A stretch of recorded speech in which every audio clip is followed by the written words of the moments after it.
Thank you very much, Radhika, for inviting me for the webinar. And let me thank Mr. Trenin and his co-authors of the report, because it's a really significant contribution of reconsidering Russian foreign policy now in the current geopolitical situation. Because I agree with Mr. Trenin that before the 24th February, the Russian foreign policy strategy, the Russian foreign policy thinking was many Western-centric, and sure that Vladimir Putin posed himself as a kind of l'enfant terrible of the West, but still both the official line and the intellectual thinking around it was focused that we are still part of the West, we are still don't want to break with the West, and so on. And that is also true that maybe starting from the Vladimir Putin's speech at the Munich conference, it was in 2007 or 2008, something like this, that Russia started to refocus its policy from the West to other parts of the world, but still the West, the European Union, the United States were the real number one. And for example, Russian activity in other parts of the world, like Southeast Asia, like Africa, like Latin America, was very marginal, I would say, at best. And exactly because of the radical change of situation, it was necessary to provide not a new version of foreign policy strategy, but at least to reflect on it. And I see now for these 2 years a quite active movement within the Russian intellectual community, how to reflect on it, how to rethink the current and the possible future situation, and how to pose the place in Russia, for Russia in the world. And that's also important because, sure, maybe I'm wrong, but for the vast majority of the Russian foreign policy intellectuals, it was also a shock, the events of 24 February. And I'd like to say that maybe I already told it at your previous webinar, but just to repeat it, that a couple of weeks before the start of the war, about 10 quite influential intellectuals on foreign policy, including me, I'm not consider myself influential, but at least all others were. We organized the kind of talk, and everybody was asked to provide a quite symbolic bet for peace or for war. And everybody, every 10 persons, had made their bet for peace. So nobody expected the events that happened 2 weeks after. And after that shock, sure, it was quite difficult for majority of the people to reformulate their position, to rethink it absolutely 180 grades from their previous views. Sure, I expect that everybody in our foreign policy community is sincere person, and he or she trusted in what he or she have written before the 24th February, and then changed his or her position. But now we are in the process of rethinking the situation, there are I repeat, quite active movement. There are several reports, several articles, and Mr. Trenin's report is one of the most important and one of the most influential within Russia. That's absolutely true. And focusing on this topic of new world majority, or simply the world majority, it's interesting to see and to analyze what were the relations between Russia and other non-Western countries. Because we remember, if we'll see the first months after the start of the war, 2 years ago, the reaction of many non-Western countries was quite cautious, including China. And the Chinese reaction was just, we'll see what will happen. One of our Chinese colleagues has written quite openly an article for us that in China, many people were absolutely surprised that Russia couldn't won Ukraine in a couple of weeks. And when it was not happen, then everybody became more cautious than at the beginning.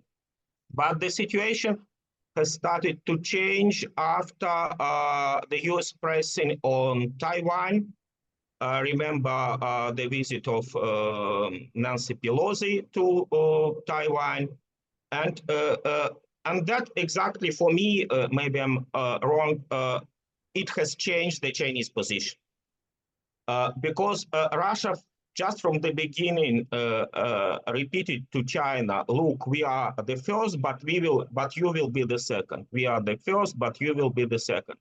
In sanctions, in everything, and join us in our difficult situation. The Chinese were restrained for half a year, but then after the Taiwan pressing of the United States, they decided that it could be true, that they really could be the second target.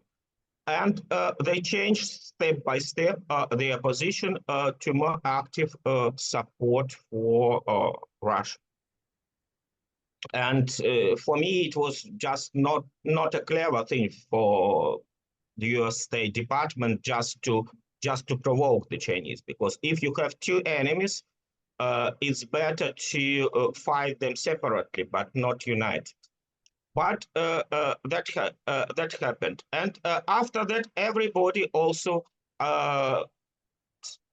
started to rethink their positions, and we'll see that many other countries also not joined Russia totally, maybe except Belarus, Iran, and North Korea. We cannot name any country that are totally pro-Russian in this situation, but they became more accepting for Russian arguments.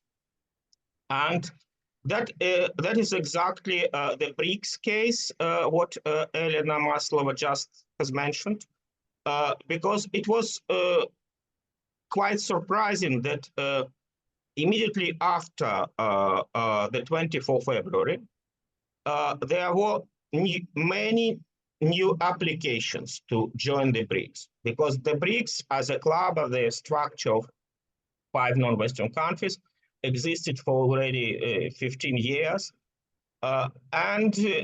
Sure, there were talks, maybe we enlarge, maybe we invite somebody else, but there were some just marginal talks. But after the start of the war, surprisingly, many countries in various parts of the world decided to send their applications to the BRICS, because maybe exactly this radical change of situation was a reason for them to not to be united, because the BRICS is not like NATO, is not a military bloc with discipline and so on.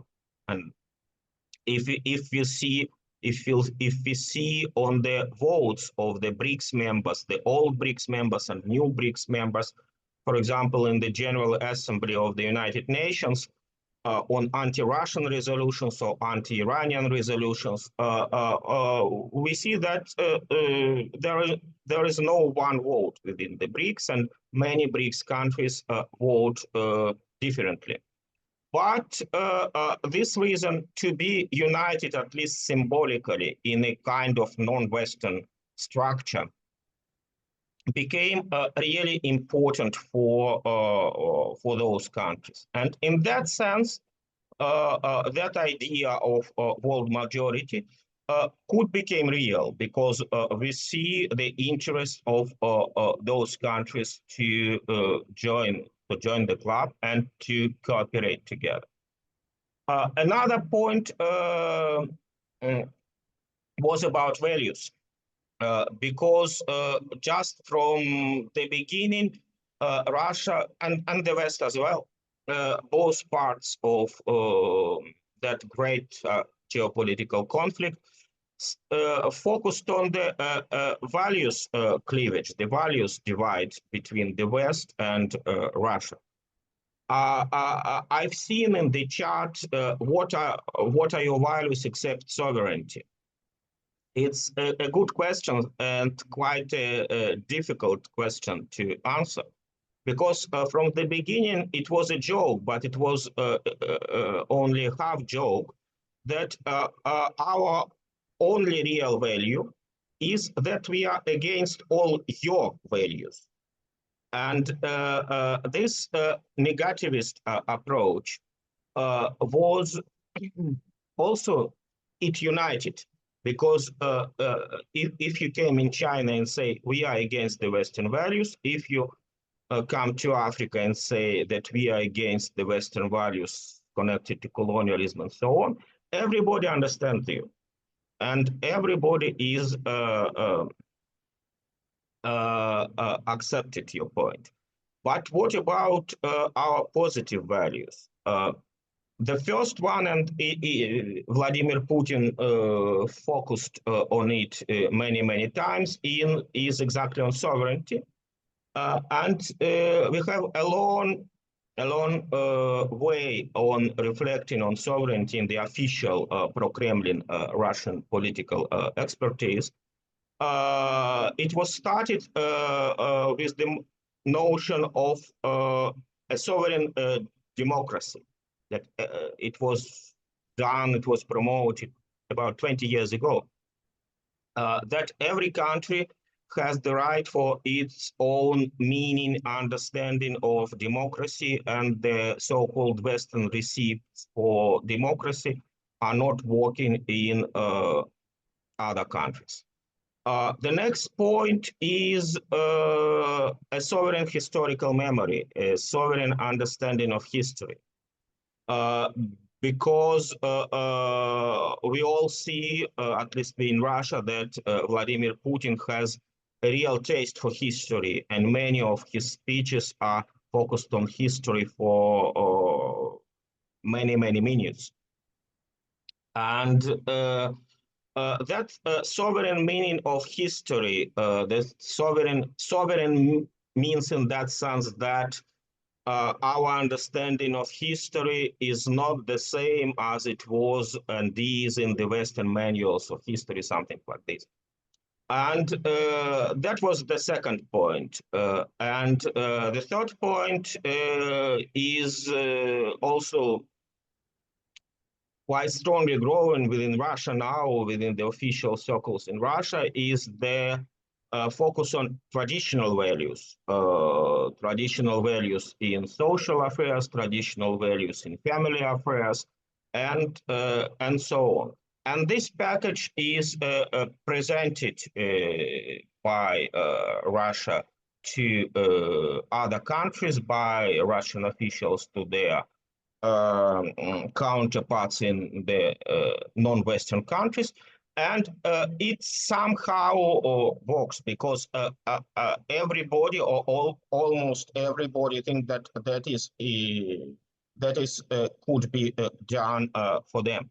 And maybe my last point in this presentation is also connected to the values. It's maybe the last point of Vladimir Putin on the topic that about several months ago, he has presented the idea of a state civilization. And he said that Russia is unique in history, in his sovereign history, in its sovereign culture, sovereign traditional values, and so on and so on. And in that sense, we are the civilization by ourselves. And this point, the state civilizations, was included also in the official Russian foreign policy strategy. It's a conceptual document written by our foreign ministry. Its last version was presented in the spring of 2023, so a year ago. And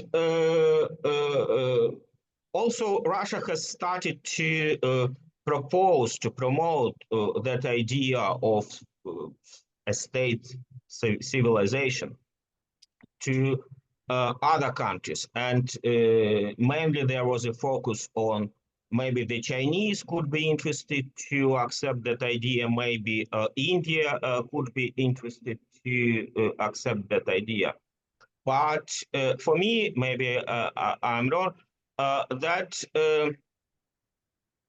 if Russia wants not only explain its official position by this notion, by this value of a state civilization, that just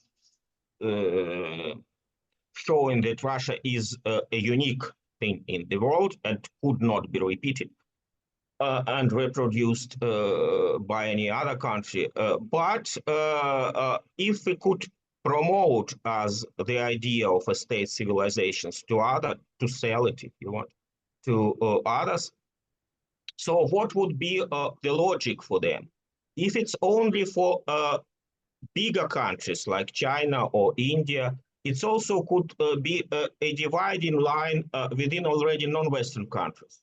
That there are big countries, there are state civilizations by themselves, and there are smaller countries that could join or should join or must join the bigger state civilization. To join first culturally and maybe later politically as well. So it just similar to Samuel Huntington's ideas of the clash of civilizations several decades ago. But the logic could be if every state, every country has the right to name itself as a state civilization. It could be a big country or a small country. For example, is Cameroon a state civilization?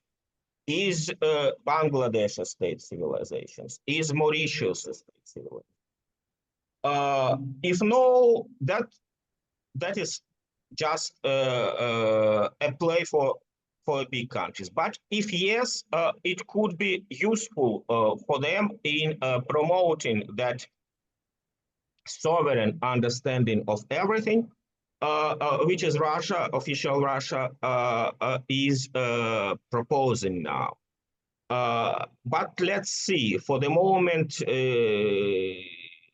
the discourse on state civilization is mainly for domestic use, as I see it.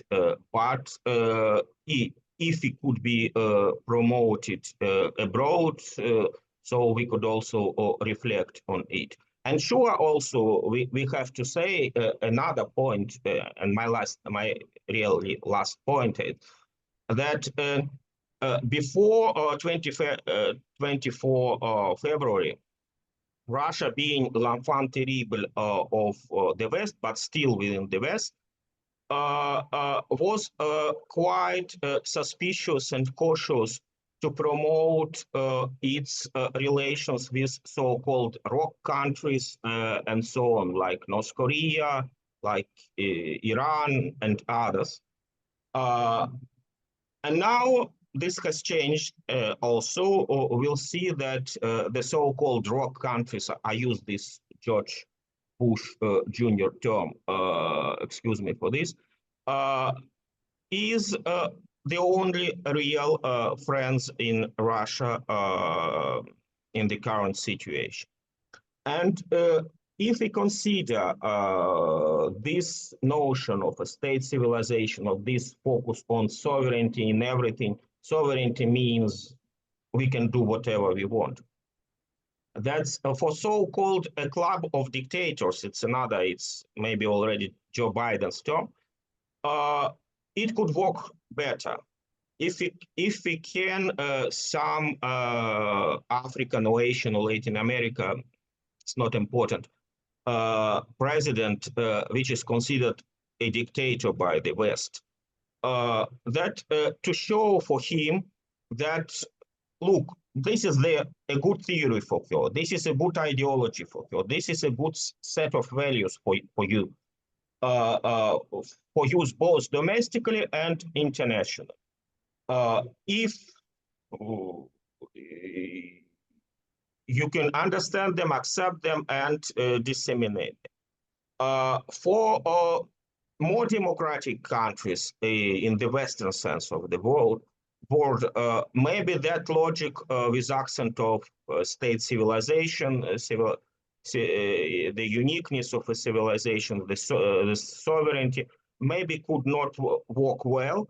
But they also understand that notion of world majority, that notion of real cleavage between the West and the non-West that Russia has provoked on 24 February.